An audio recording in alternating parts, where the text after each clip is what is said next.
Welcome to class number 3 of our 2025 virtual HOA and Condo Academy in partnership with the cities of Avondale, Chandler, Glendale, Goodyear, Mesa, Peoria, Phoenix, Scottsdale, Surprise, and Tempe.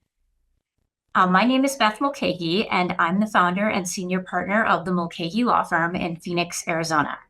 I hope that everybody had a great St. Patrick's Day yesterday. I know that I had my green beer and was really happy to be celebrating with family and friends. As you may know, I have represented HOAs and condominiums in the state of Arizona for over 28 years. My firm currently represents over 1,000 planned communities and condominiums in the state of Arizona. And I also currently serve on my board, my HOA board, and have for many years. So I think I bring a wealth of information to these free classes that we teach to provide education to board members, managers, and homeowners who are thirsty for more information about how to run their associations better. In today's class, we're going to discuss a number of different topics, most of them pertaining to, like the financials of the association. And so the first topic we're going to be discussing is the role of reserve funds, and then insurance in associations. And we'll be covering best practices for reserve studies, how to fund your reserves, the different types of insurance that you should have for an association, whether you're a condominium or a planned community, making insurance claims, and addressing the challenges of rising premiums or just being completely dropped by your insurance company and not being able to get insurance from them anymore. We're also going to be providing today some strategies on how to avoid fraud and embezzlement in an association. Give you some tips to walk away from today that will help your associations to make sure that you're making good decisions and have safeguards in place so that never happens to your association. Okay, so we're going to get started this morning with a poll. Before we dive into this seminar, I'd like to start off by getting a feel for who's here with us today, so I can tailor the information to best serve all of you. So our first question is, which city do you reside in? And we list a number of the different cities. I want to ask as many people as possible to participate today because I know these cities, it's really important for them to get the feedback, who's attending from which city and if their numbers are higher or lower. Our second question is, let us know your current role. Are you a board member? Are you a community manager? Are you an interested homeowner, or in the other category? And if you're joining us now on Facebook Live, just go ahead and put it in the comment section, which city you live in and what your current role is. Okay, while we're waiting for those poll results to come out, I want to give just a quick update on the pending legislation in Arizona. So some of you who've been listening to our classes since January probably know that the Arizona legislature is in session. It is a seasonal legislature, which means it's not in session all 12 months of the year. And I would say we're about midway through the legislative session right now. There have been a number of bills pertaining to HOAs and condominiums introduced this year, and we are monitoring all of these bills. To date, there are no bills, to the best of my knowledge, that have been passed by both the House and the Senate and signed by our governor. We have a great cheat sheet that is a quick update on the pending legislation that we will be sharing with you during this class today. You also can find that cheat sheet on the homepage of our website, and we are updating that cheat sheet twice a month, typically right before we have our First Fridays, and then again today when we do our Neighborhood Services Virtual HOA Academy. So I encourage you to take a look at the pending legislation cheat sheet.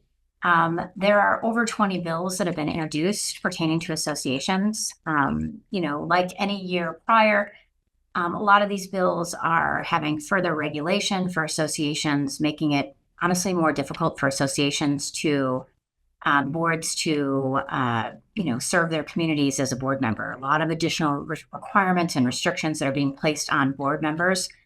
I know for sure there's 5 bills that have already passed in the Senate and are moving to the House. And we have a number of bills that have passed in the House and are moving to the Senate. It looks like about 5 there as well. So please stay tuned on the new legislation. We won't be talking about some of these bills until they move a little bit further along in the process, because lots of times the language of the bills changes, and sometimes the bills are, don't move forward. So we don't want to waste valuable time in our class today talking about it. But if you're interested in what bills are pending and what future restrictions might be coming down the pike, please look at the cheat sheet that we have.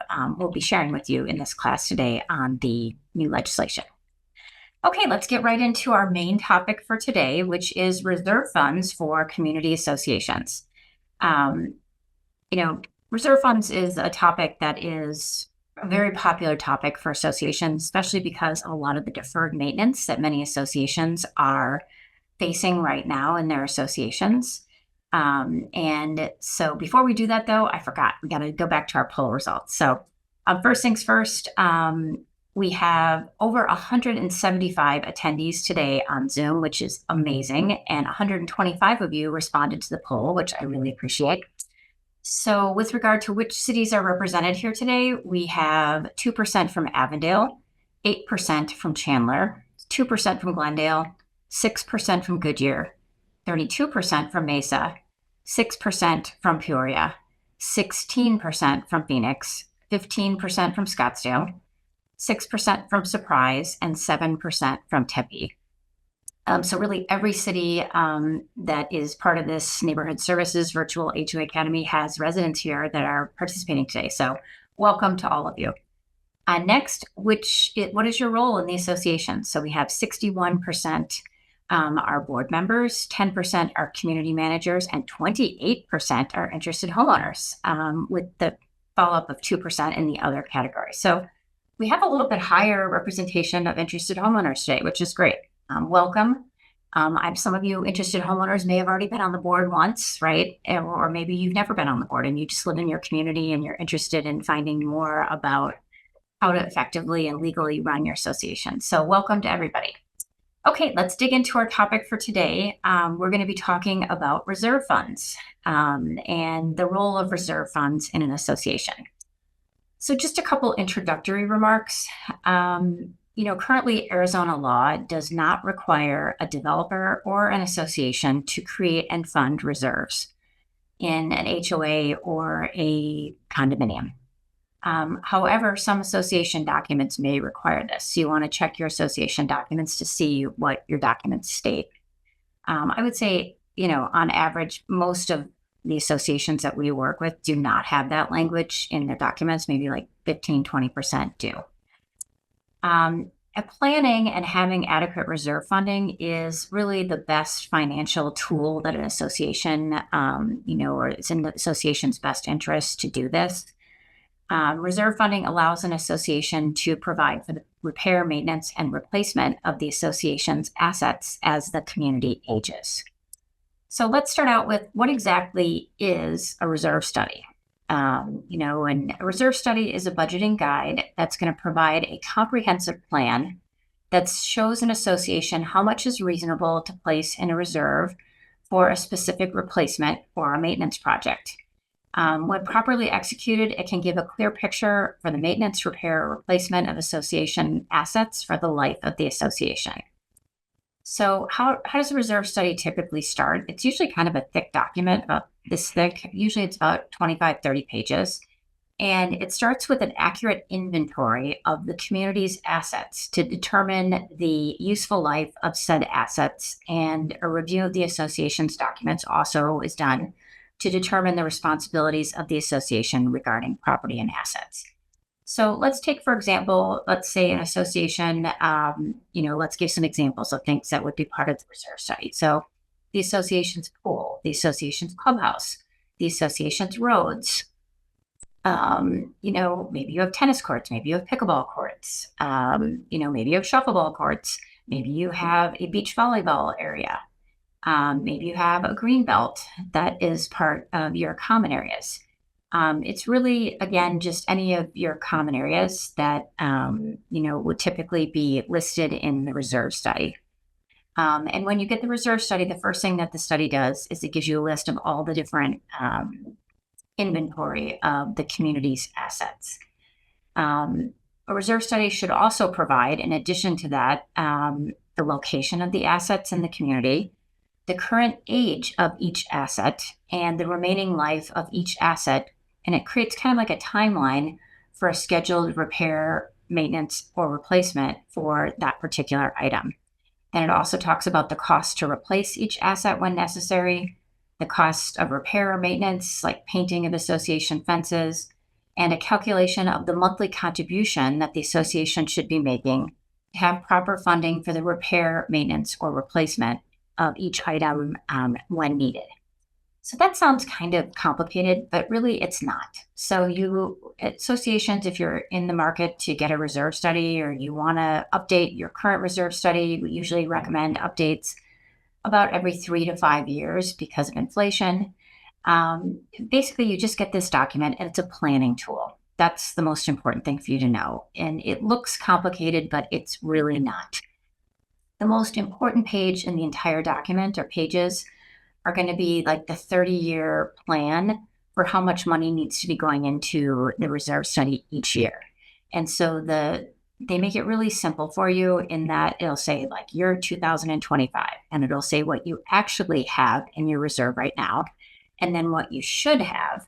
And then it'll give you a number that you should be placing in that reserve this year to try to build up your reserves so that you can be like 75, 80% funded.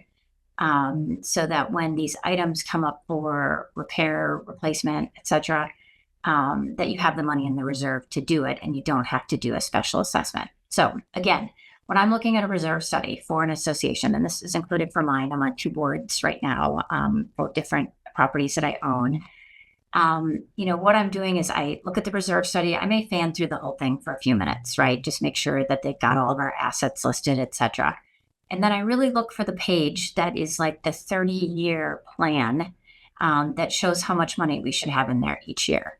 And it's just a guide. It makes it very simple for the association. So if you look at year 2025 and it says, basically how much you have in there right now in your reserve account, and then how much you should have to be fully funded. And then it gives you a plan for how much money you should put away this year to eventually reach, a plan of having enough money in your reserve based upon the items that are coming up, for replacement or whatever.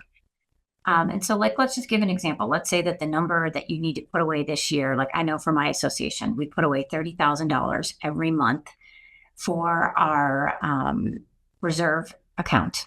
And we do that pursuant to our reserve study, which we hired an independent company that, has special licenses and training to, do reserve studies. And so what you want to do is look at the number that they're suggesting you put away in that year and then divide it by 12 and then try to put that amount of money in there each month during the year. So you divide up, on a monthly basis. Okay, what are the reasons for establishing a reserve fund? Educated homeowners may not invest in a community that has not maintained, a community that has debt, or does not have an adequate reserve fund. Why? Because you don't want to buy a property in an association that doesn't have a reserve fund or isn't fully funded in their reserve.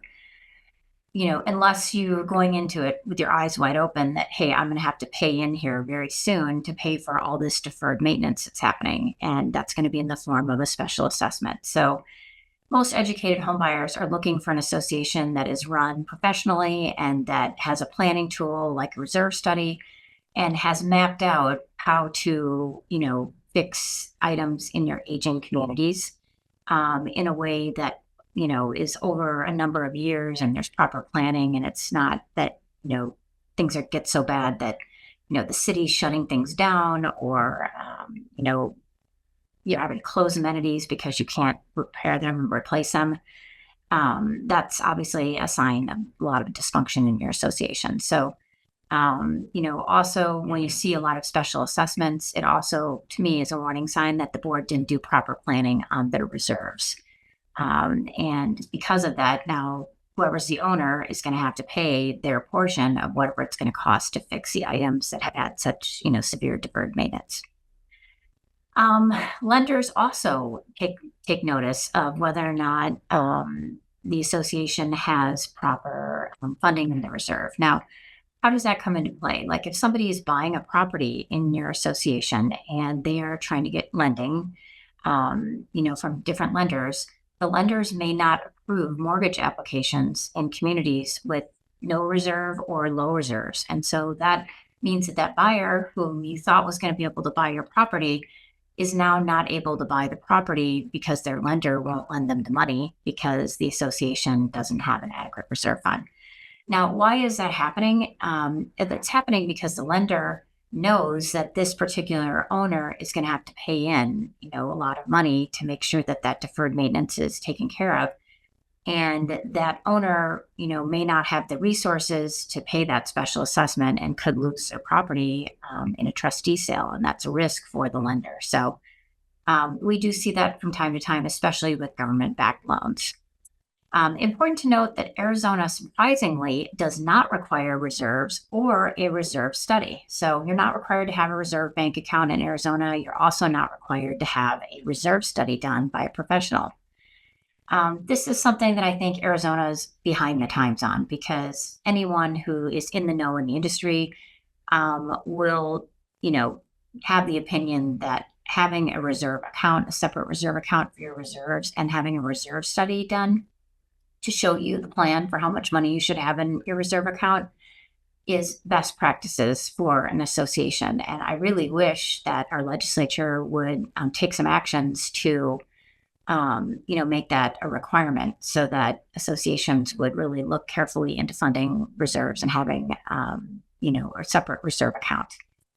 Now, even though Arizona doesn't require a reserve account or a reserve study to be done, there are certain ways that the Arizona legislature has become involved in reserves in HOAs and condominiums.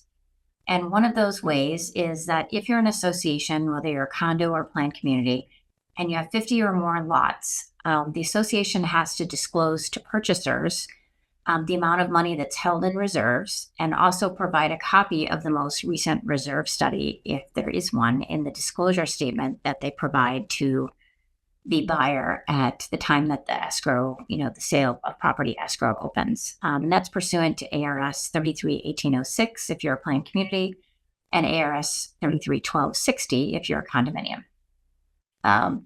And so even though there's no requirement under Arizona law to have the reserve or the reserve study, if you do have a reserve account or a reserve study, you are required, if, the association has 50 or more lots or units, the association is going to be required to provide that information to a buyer.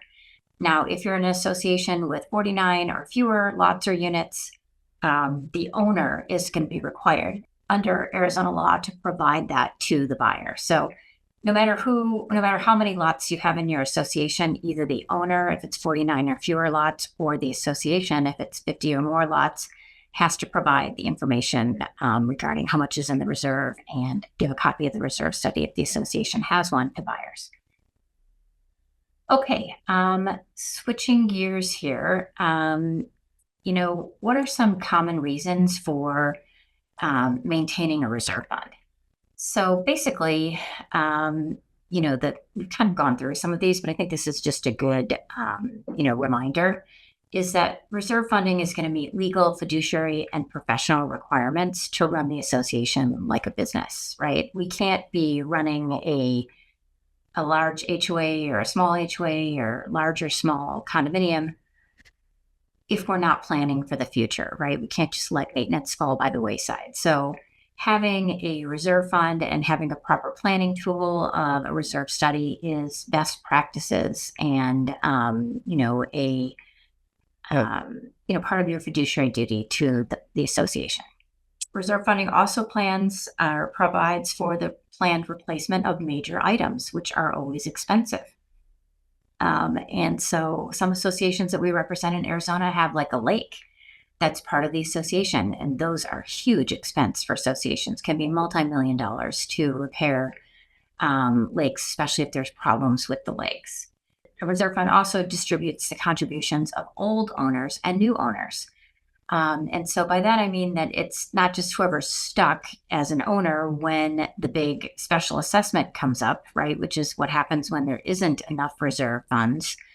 But instead, it's more equality in that every owner is paying along the way for every year that they're living in the association, paying into the reserve savings, so that when an item needs to be, replaced or repaired, it is going to be, they'll have the funding to do it. So it spreads it out more equally among the owners for the time that they are the owners in the association. It doesn't just, fall on a brand new owner who may just be buying a home for the first time.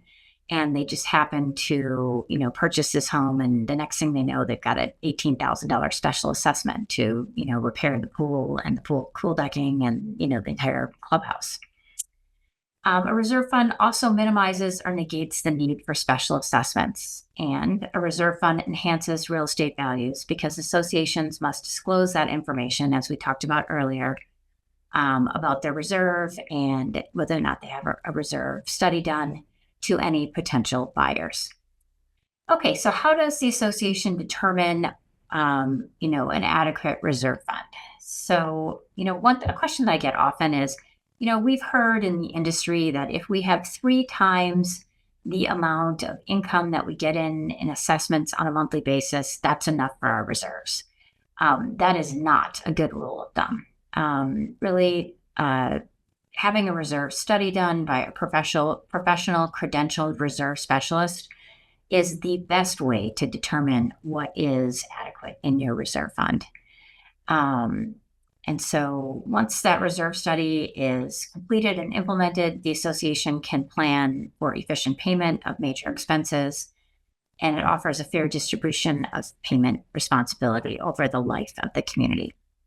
Okay, so common question I get is, what does a reserve study cost? So it really just depends on how large your association and how many amenities you have, but I've seen reserve studies that have been as low as like $1,000 and as high as $6,000 for really large associations with a lot of amenities. You certainly can contact reserve companies and get a bid from them. And if anybody needs the name of reserve companies, we're happy to give out a list of credentialed reserve study companies if you email me at bmulcahy@mulcahylawfirm.com. Okay, typically what we will say is the do-it-yourself reserve study kits that, you'll see on the internet or whatever, those aren't the best reserve studies to use because you may miss something, in terms of what assets you have. Also, I don't know what formulas they're using to project the future expenses on things. Also be kind of careful. Sometimes like the developer may have created their own reserve at the time of transition to homeowner control. And, we stick with using a professional credentialed reserve company because those numbers may not be actually accurate. They may be just doing it to check a box, and it may not actually be in the best interest of the association. It might be severely underfunded because traditionally the developer has a responsibility to leave adequate reserves in the reserve account. And so there might be an incentive there to lowball, what type of needs the association has for the reserve study. So again, really important, use the professional licensed credentialed companies. And if anybody needs any lists, please feel free to reach out to me and we'll give you a list of names of reserve companies that prepare reserve studies in Arizona. What should not be included in a reserve study? This is kind of an interesting thing. It'd be budgeting for assets that would have an estimated useful life equal to or greater than the community itself are typically excluded from reserve funding. Sometimes an example of this would be like elevators, electrical wiring, also some insignificant expenses that are covered by a general maintenance fund. Sometimes they're excluded. Natural disasters or accidents are typically insured and are not included in the reserve funding. Now, I'm going to deviate a little bit from that, saying that I own a property in an association that has an elevator, and it is very expensive to replace elevators. We're looking at, almost $2.5 million to replace 2 elevators. So I would encourage you, you have some say when you're, hiring a reserve company. You definitely have some say in what you want included in the reserve. And if they don't reserve study, if they aren't including the elevator, I would encourage you to do that because that's a huge expenditure. And I think it's smart to include it, even though sometimes, they won't because elevators typically last, for many years, sometimes more than 30 years.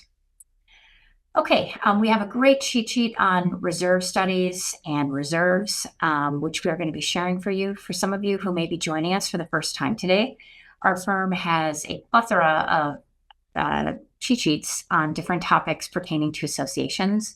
You can find all of them on our website at mulcahylawfirm.com. Just go to our publications tab. We have given out hundreds of thousands of these cheat sheets. We have currently about 65 cheat sheets on relevant topics to HOAs, condominiums, board members, homeowners, really any aspect of the law in Arizona or any aspect of running your association in Arizona is going to be covered in one of those 65 cheat sheets. And we do update those every year, so it has the most recent information in every cheat sheet that's listed on our website. Okay, let's switch gears and talk a little bit about our second topic today, which is insurance and protecting the association and the board of directors through insurance. I want to start out by saying that insurance has been a very hot topic in our office recently. We are getting a lot of questions from associations, whether they're planned communities or condominiums, about, hey, our insurance premium went up so much that we can't afford it anymore. Or we received notice from our insurance company that they are no longer going to insure us. Or our insurance company just provided us notice that they're no longer writing policies in Arizona. And these are all difficult situations and urgent situations because typically the notice of non-renewal comes 60 days before the policy is going to become due again. And so if you're in that situation where you're in a pickle on the insurance for your association, please reach out to our firm right away. There are some companies that are writing policies in Arizona that maybe have not been writing them, like forever, like some of these larger national companies. We can give you a list of companies that are currently, writing policies in Arizona at reasonable rates.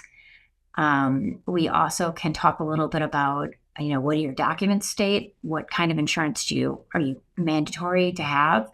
You might be able to get by with less insurance than what you had before based upon what your documents state.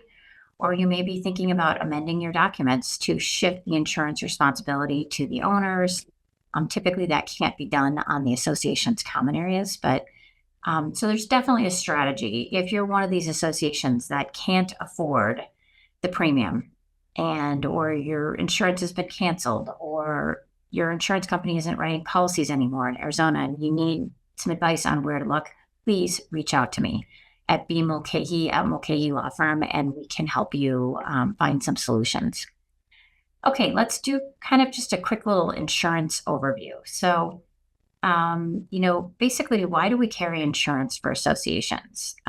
It's really, to prevent the coverage gaps that become obvious typically after something bad happens in an association. But we have insurance to protect the corporate entity, the association. And so what would be some examples of things that, we would need to have insurance for? So let's give our first example, which is directors and officers insurance. So a D&O policy is kind of the slang for it, or E&O, errors and omissions, or directors and officers policies. This will typically cover the board of directors. And common complaints that are filed in a lawsuit against a board would be the board didn't adhere to governing documents or state law. Maybe challenges regarding powers that were given in the association's documents. Maybe they're saying the board can't do something. Breach of fiduciary duty, so not living up to your duty of care, duty of confidentiality, duty to avoid conflicts of interest. Maybe there was an architectural issue where the architectural committee disapproved something or approved something and somebody's upset about it. Fair housing complaints. Maybe an owner feels that they're being discriminated against based upon the actions of the board. And so basically all of those examples are times where the board, somebody in the association is going to say, an owner will say, I'm going to sue the board for whatever. Like I just went through the whole thing, breach of contract, negligence, breach of fiduciary responsibilities, bad decisions by the architectural committee or the board. The type of insurance that covers board members if a lawsuit is filed against the association is called directors and officers, D&O or E&O insurance. And basically, that is a premium that the association pays annually to protect the board for the decision making that they're making for the association. And I personally would never serve on a board, HOA or condo board, unless the association had D&O insurance, because I want to make sure that the association's board is going to, represent me and cover my costs for any legal representation that's needed in the event that I'm named as a defendant in a lawsuit as a board member in my nonprofit association that I live in. And so again, directors and officers insurance, it's mandatory in my opinion. Associations should have that. How much is enough? I mean, it really just depends. We see most associations are getting about $1 million. If you're a larger association, you might be getting 5 or 10 million. And you want to talk with your legal counsel about how much is enough, or also with your insurance agent. So that's the first type of insurance that associations need to carry is D&O insurance to cover their board members in the event that the board members are sued for whatever issue an owner may have against the association and the board members. The other kind of insurance, the other kinds of insurance are going to be like a property insurance policy. Property damage claims are more common typically than D&O claims. And so it's not uncommon for boards to set insured loss caps intentionally, sometimes to reduce their premiums, but also sometimes the boards don't know how much their community is worth. And so guaranteed coverage replacement cost is sort of hard to find today. However, most policies do have an automatic inflation increase in building costs. So if there's, damage to your building or something, most policies already have like an inflationary, increase that's built into it.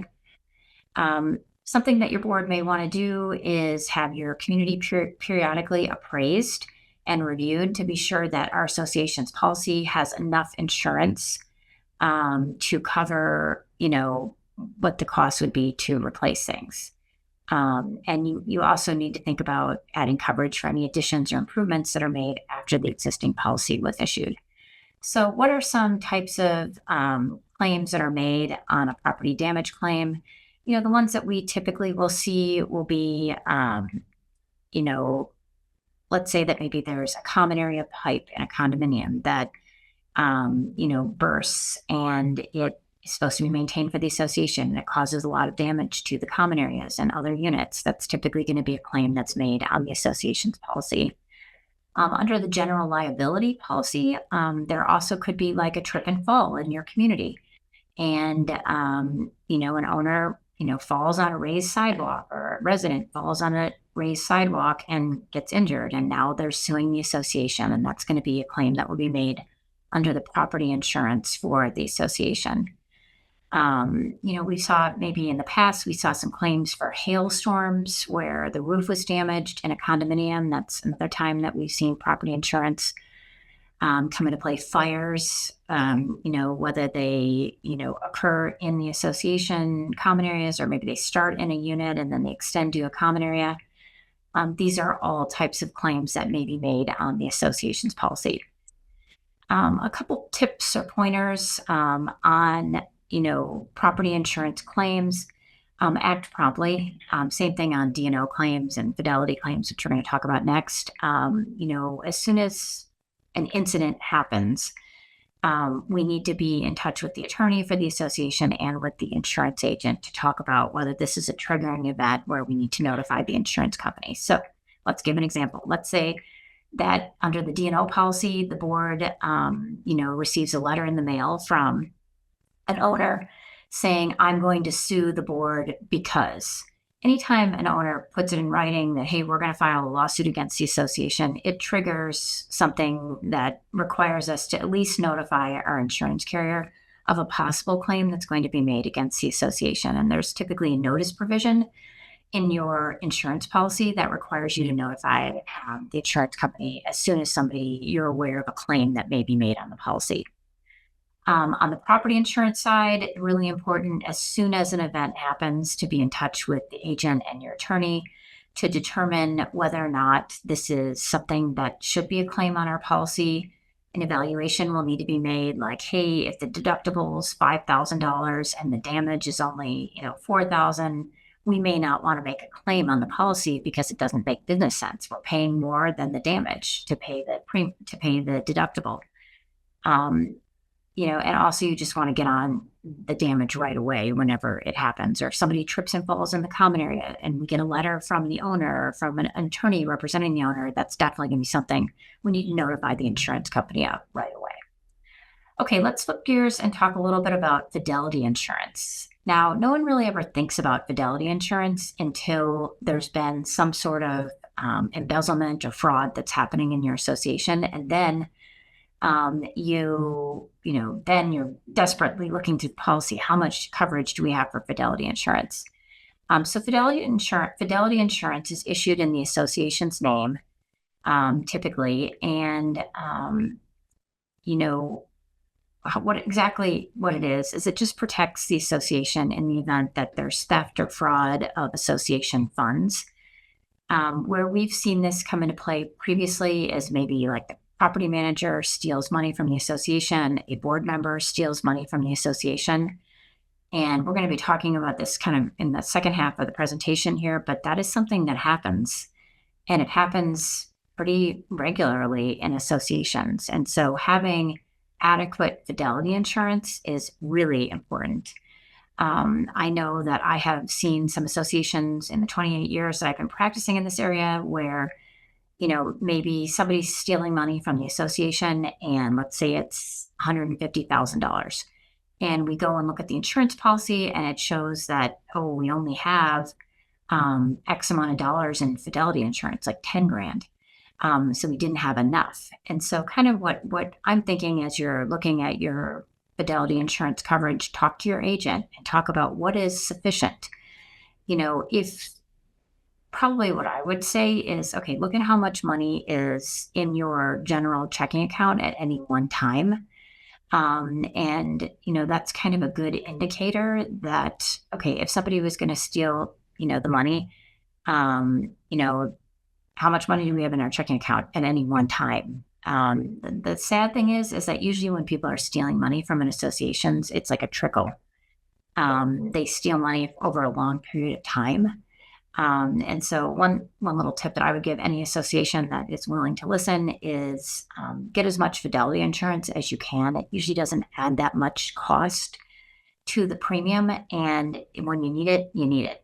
And I know a couple of associations that had some major claims where a manager stole a lot of money from the association, over $500,000.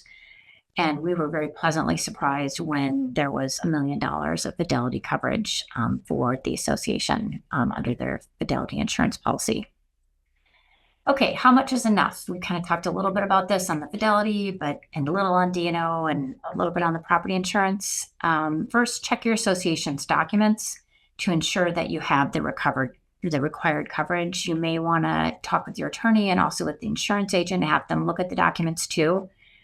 Also, get some advice from your trusted advisors, your management company, your attorney, when you're going through the renewal process, just to make sure that you are getting enough insurance. Maybe it's time to think about an appraisal for your community when you're looking at how much property insurance you want to obtain, and is that enough? Shopping for insurance. Really difficult right now to be shopping for insurance because there are so many companies that are not writing policies in Arizona. Basically you try to get two bids at a minimum. If you can. If you can't, I have some clients right now that can only get one bid because the position that their association's in. Maybe they've had a lot of claims, or maybe they're kind of a higher risk association because of where they're located in Arizona. Again, you can contact our office to get a list of the names of insurance companies that may be able to help you in Arizona as a starting point if you're in the market to find new insurance. What are some areas that I think you should watch closely on insurance? Okay, a couple things. Deductibles and claims. Whenever you're making a claim under any of these insurance policies, it's a good idea to talk with your attorney and your insurance agent. Who pays the deductible should be evaluated on a case-by-case basis. So, for example, if we have an owner who has a grease fire in their kitchen and it causes damage to that unit and, the association's common areas and maybe 2 other units, if the association has to make a claim on its policy, typically what will happen is that the deductible will be paid by the owner because they were the person that caused the fire. Some other things, workers' compensation would be some other problem areas. Many boards overlook this coverage, assuming that they only need it if the community employs workers directly. But anyone who has independent contractors even on their payroll may still be vulnerable to claims. So if the person that you're hiring isn't licensed, bonded, and insured, they could be treated as a direct employee of your association, even though you don't consider them a direct employee because you're not withholding taxes, etc. I had a really good example of this many years ago in a situation where the association hired a roofing company to come out to the property. It was kind of like a one-man shop and repair roofs. And the person was not licensed, bonded, or insured. And they did it to save money. And then what ultimately happened is this person fell off the roof and was seriously injured and made a claim against the association for workers' compensation. And, we never considered this person as an employee, but the association ended up having to pay a substantial amount of money, like over $80,000 to pay the hospital bills for this unlicensed, unbonded, and uninsured person that they had working on their property. So you got to be really careful on that. You may need to be getting workers' compensation policy if you are hiring people like that, which we really do not encourage associations to do. Also, if you have any direct employees, where you're like withholding taxes, when you're making their payment of their wages, you definitely would need to have workers' compensation insurance.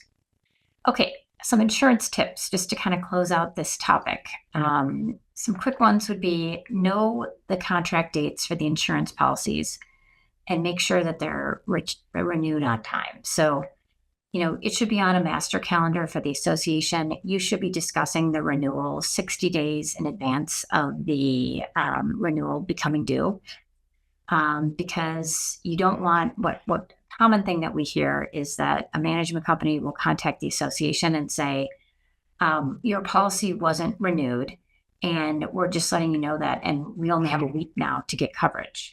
I mean, you should know as decision makers for your community that 60 days in advance of that renewal, there will be notice that's given to the association as to whether or not the policy is going to be renewed or not renewed.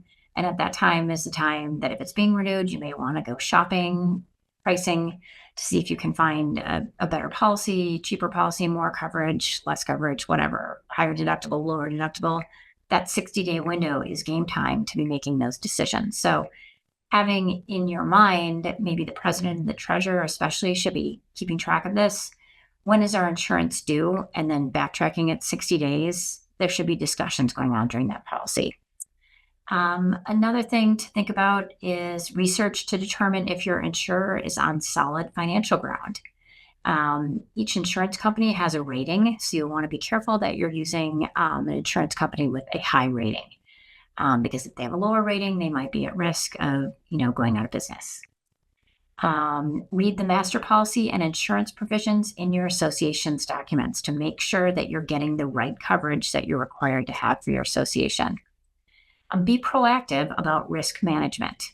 The best way to reduce the premium costs is to limit the number of claims that you have for your association. So how do you limit the claims? Just be aware. Identify risks and reducing risks when possible. If you get a complaint about a sidewalk that is, raised and people are tripping on it, get a maintenance person out there right away to fix that.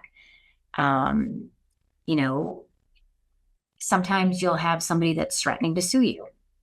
And in that case, maybe get your association's attorney involved right away to see what sort of damage control we can do to make the situation better so that we're not going to have a lawsuit. Sometimes lawsuits are unavoidable, but in my experience, many times if you're proactive on the front end and talk with your attorney, you have a high probability of being able to resolve the issue with the homeowner without having to have a lawsuit and therefore a claim on your insurance policy. Eliminate and control possible risks by having property inspections, maybe annually or semi-annually, depending on how large your association is. Make sure that you are doing proper maintenance in your association. You're using employee training and have enough resident education about why associations are doing certain things. The board needs to follow governing documents and be aware of state laws and treat this like a business. And attending these classes is obviously wonderful. The 60% of you who are here today are board members. You are doing things that are limiting your potential insurance exposure by becoming knowledgeable about this particular area of the law so you can do a better job for your communities. Even with insurance coverage in place, be proactive. You may want to shop the insurance every couple of years to make sure that you're paying a rate that's consistent with the industry. When you're changing carriers or agents, ask the agent to certify the new policy coverage in writing. This should be an apples to apples comparison between what you have right now and what you're changing to, just so that you make sure that the change that you're making is a good decision. Have a claims management procedure, like all claims that are made. How do we handle them? If there's a water damage claim, a fire claim, who is the first person that, is contacted on it? Does the board have to vote to send it to the insurance agent and the attorney, or can the manager go right to them and just keep the board informed? Talking about all this in advance is a great idea so that when the claim does actually happen, we have a plan in place. For condominium owners, educate owners about the importance of having their own policies for their contents, or maybe it's more if the insurance policy only covers to bare walls. Making sure that you're having an open dialogue with the owners about what type of insurance they should have so that there's no gaps in coverage when there's a serious claim in the association. We're also going to be sharing with you just our cheat sheet on, insurance that we have put out there. It's a great little summary of everything that we've discussed here today, and you can share that with your board. We also have some other articles, that we're going to be sharing with you here today. One is from a finance article about insurers are dropping HOAs and it's threatening the condo market. Community Associations Institute has an advocacy blog, Navigating the Insurance Crisis. And then, of course, our website, we have a number of articles that we've written and other classes that we've taught on insurance problems and how to handle them. So I would encourage you to look to our website too. Okay, we're going on to our third topic for today, and we are right on time. I'm really happy about that because I usually go a little bit late, so glad that we're right on time today. Our third topic is kind of a scary topic. It's on preventing fraud and embezzlement in associations. And, I think if you Googled right now, HOA and condo fraud, embezzlement, and you hit, search, I think you'd be shocked to find out how many examples there are of this happening in Arizona. And, in my career, I would say probably at least once a year, maybe more, I will have some sort of questioning from a client about, we think somebody stole money from our association and what do we do next? And so today, what I want to do is just spend a little bit of time at the end talking about what are some tips for preventing fraud and theft of association funds, so that for any of you that are listening here today, you can set things up in your association so that this never happens to you. Okay, so let's talk a little bit about, what exactly, is theft of association funds.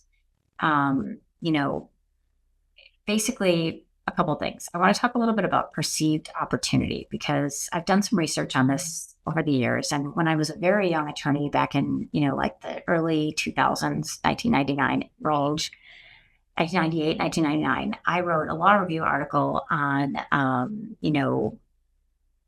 theft and embezzlement of funds, and also on keeping common areas safe and free from crime. And one of the things that in my research for that I found was there was a criminologist who is an expert on why do people steal? Why do people take money from, corporations and others? And they created this theory of a fraud triangle. And I think it's really interesting to talk about because there are three sides of a triangle in order to have fraud happen. The first one is rationalization. Second one is social pressure. And the third one is perceived opportunities. So two of the, legs of the triangle are kind of hard for an association to manage. And that's going to be rationalization and social pressure. So rationalization is going to be like, I feel I'm underpaid for, being a homeowner, a board member in my association, right? We get paid nothing. Or maybe the manager and I'm spending all this time and I'm getting nothing, and I feel I should be compensated as a rationalization. Or maybe the manager says, I have so many properties and I am not making enough money to pay my bills. And this is so unfair. I'm at 3 night meetings a week or whatever. That's a rationalization in their mind to steal, right? We can't control that. We also can't control social pressure. Like maybe the person has a gambling problem or a drinking problem, or they're going through a divorce and they have a lot of debt and they don't have enough money to pay it. Those two parts of the triangle, most boards won't even know. They won't know what the person's thinking and they won't know about the social pressures that person is facing. However, the third part of the triangle, which is perceived opportunities, that can be managed by an association through risk management and being aware and implementing things in their community that would not allow the person who may have a desire to steal the money from the association. They won't be able to because you have the association's funds so carefully locked down, and there's no opportunity to steal the money because it's so carefully planned that they have no access to the money. Okay, so talked about the triangle. The one thing we can do is manage the perceived opportunities. Okay, so let's talk a little bit about what does misappropriation of funds look like? So what are the types of things that we see in our industry when we see someone stealing money from an association? It's outright taking of cash, maybe petty cash. They get $1,000 of petty cash every quarter, and they just dig into the petty cash and start going out for hamburgers or beers or whatever. They just take the cash. There's no paper trail as to how the money was used. Okay, faked expenses. Somebody submitting a receipt saying I paid for this, and this is an association expense, and I want to be reimbursed. Maybe non-existent employees or former employees still being paid on the payroll. Transferring of association funds to another community. Seems strange, but maybe they're making a transfer to another community, or maybe another community's bills are being paid by the association, your association. Use of association funds as collateral on personal loans. The manager knows your bank account. They, know how much money's in the account. Maybe they're filling out an application to get a loan and they pop that bank account on as, oh yeah, that's my money. Very concerning. And that would be if the manager's name was on the account, which the manager's name should never be on the account. The account should always be in the name of the association, and that couldn't be done. Maybe falsifying investments on the financial statements, or falsifying that we have certificates of deposits that don't exist. Or falsifying bank statements showing that money's there, but it's actually not there. A manager paying personal bills with association funds is another example of misappropriation of funds. Okay, so those are the most common examples that we see. So what are the warning signs that if you're sitting on your board right now that you should be raising big red flags to you?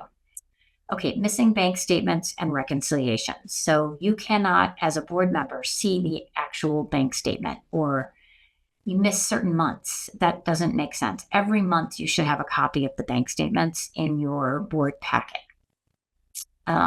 General ledgers that don't balance, or you're not getting the financials of the association for months on end. Those are all big warning signs. Why are you not seeing the financials? Even if you don't have a board meeting, you should still be seeing the financials of your association every single month.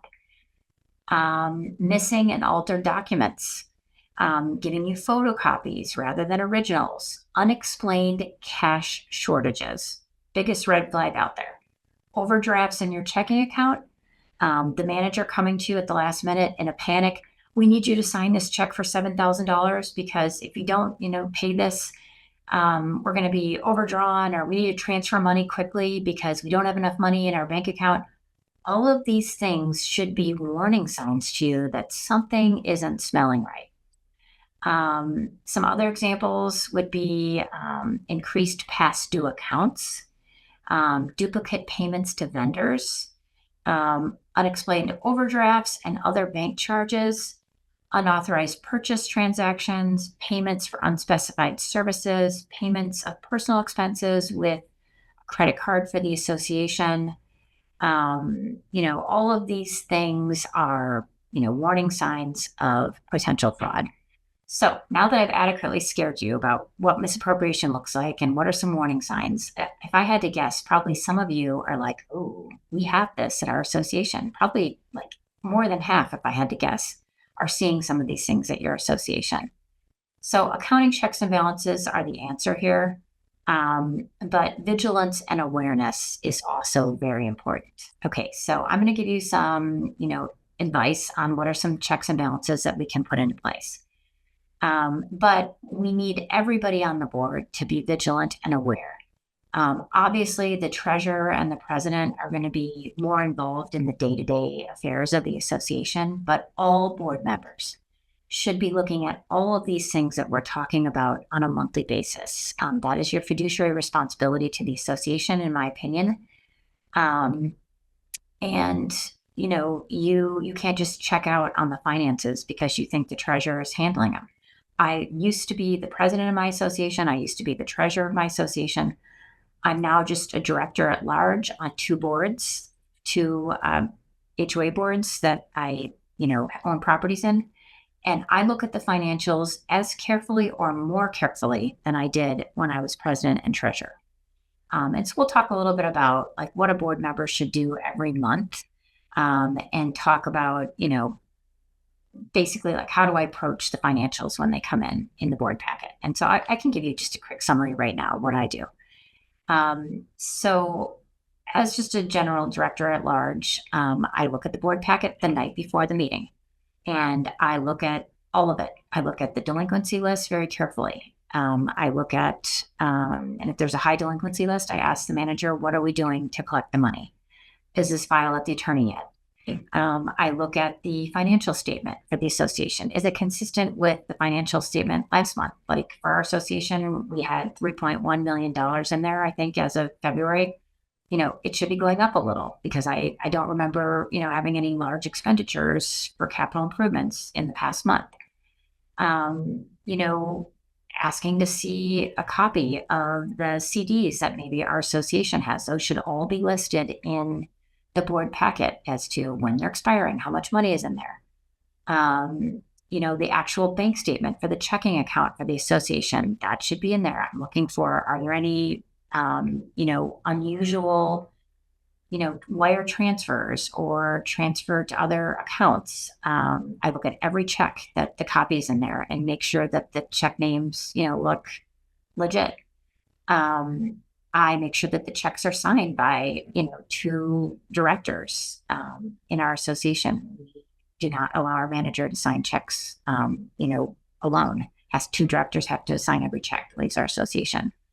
And so basically, I'm just kind of looking through everything. Anything that would be weird, that would, kind of raise curiosity to me would be a lot of overdraft charges, maybe, transfers in and out of the bank accounts that, they shouldn't be happening. There really should be no transfers in and out of the bank accounts.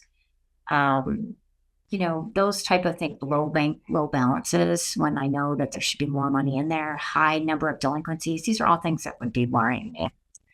Okay, so a couple things that are some checks and balances that we can have in place if you are, on serving on your board is have a dream team of professional advisors. So the dream team that you need is going to be your attorney, somebody who's well-versed in Arizona law pertaining to associations is very important.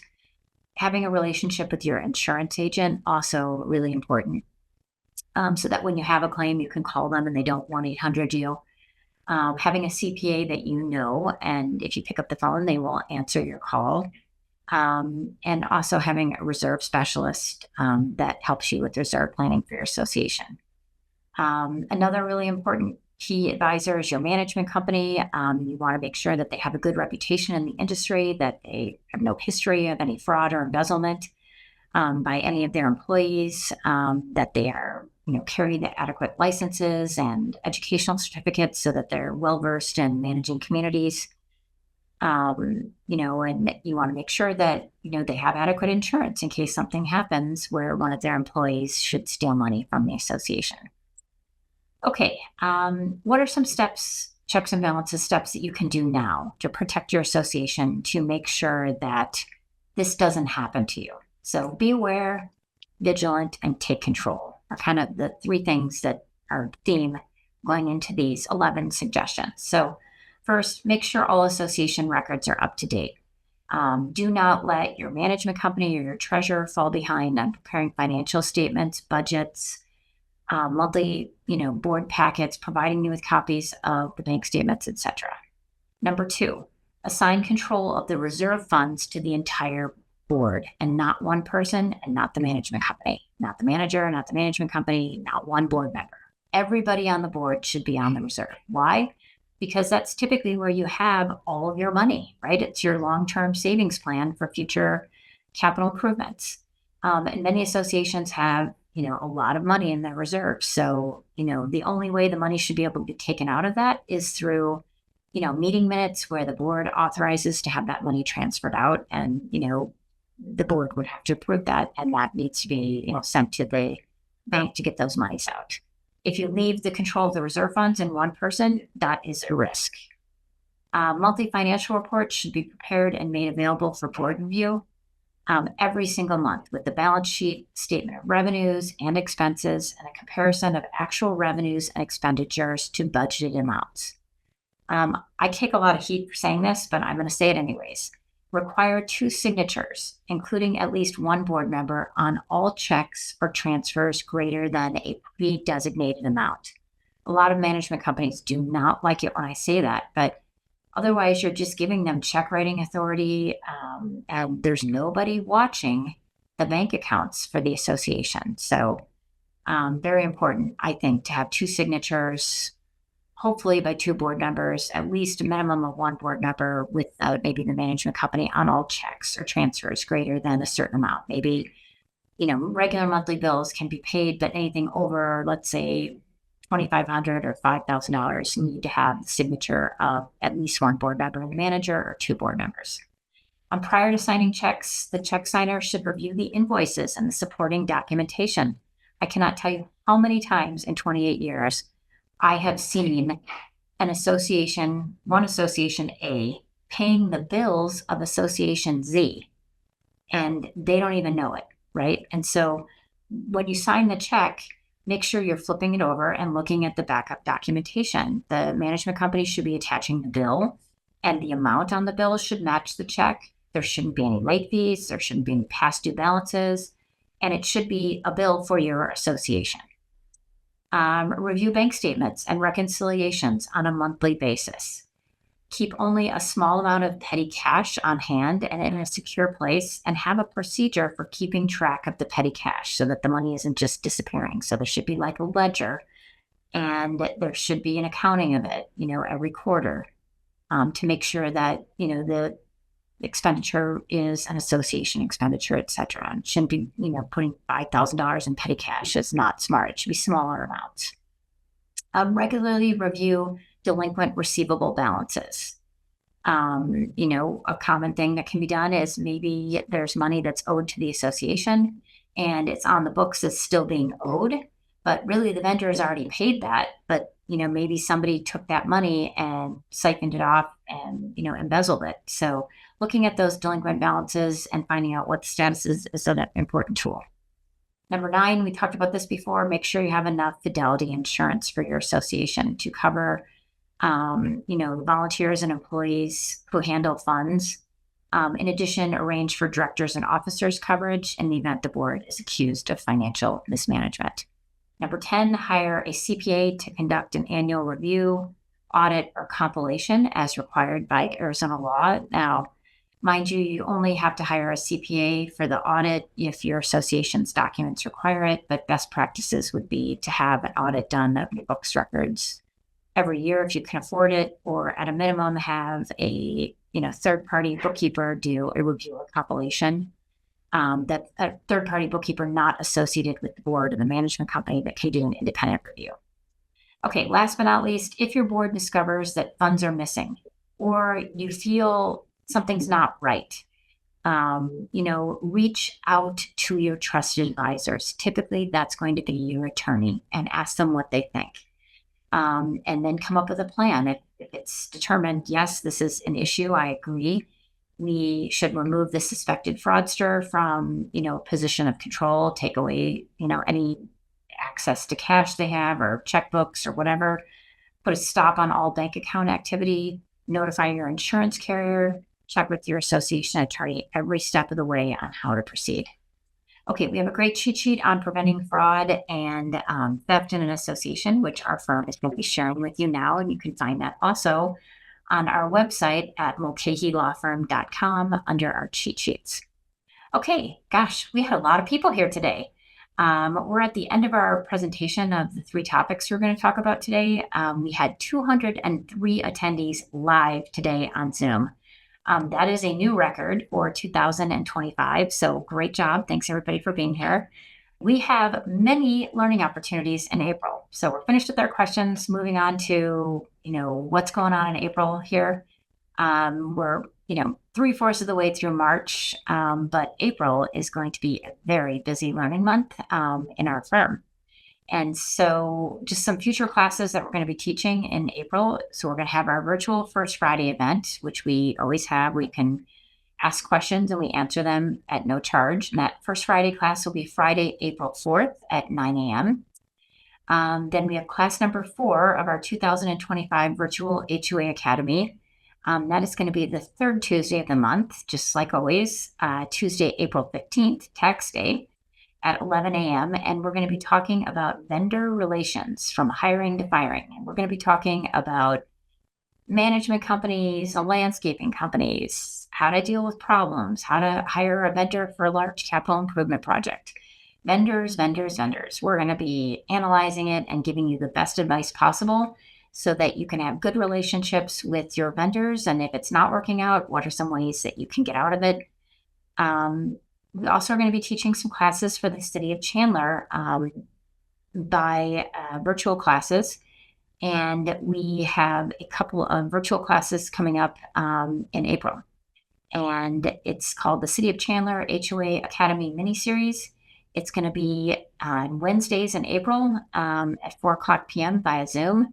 And it's going to be April 2nd, 9th, 16th, and 23rd. You can go to our website to find out what the topics are for that Chandler HOA Academy miniseries. I'm pretty sure that they're encouraging Chandler residents to attend, but anybody else who wants to attend certainly is welcome to attend. Last but not least, please, if you wouldn't mind, consider leaving our firm a Google review or a Yelp review. We're going to be sharing a link right now in the chat on how to leave a review.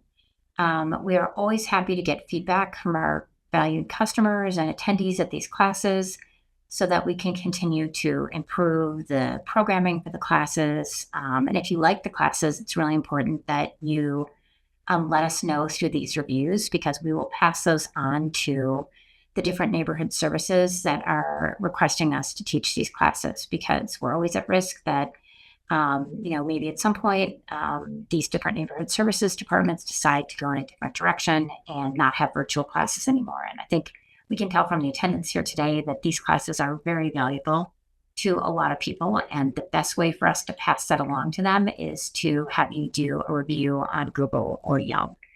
And like I said, we shared our review links with you, and we would genuinely appreciate it if you would do that for us. I hope everybody has a great rest of March. A lot of people on spring break, I know, and a lot of snowbirds in Arizona right now. Thank you so much for being with us here today, and we look forward to all of our teaching opportunities. Looks like we have about 6 in the month of April. Hope to see you at one of those events or more of the events. Take care, everybody. Have a good rest of March. Bye.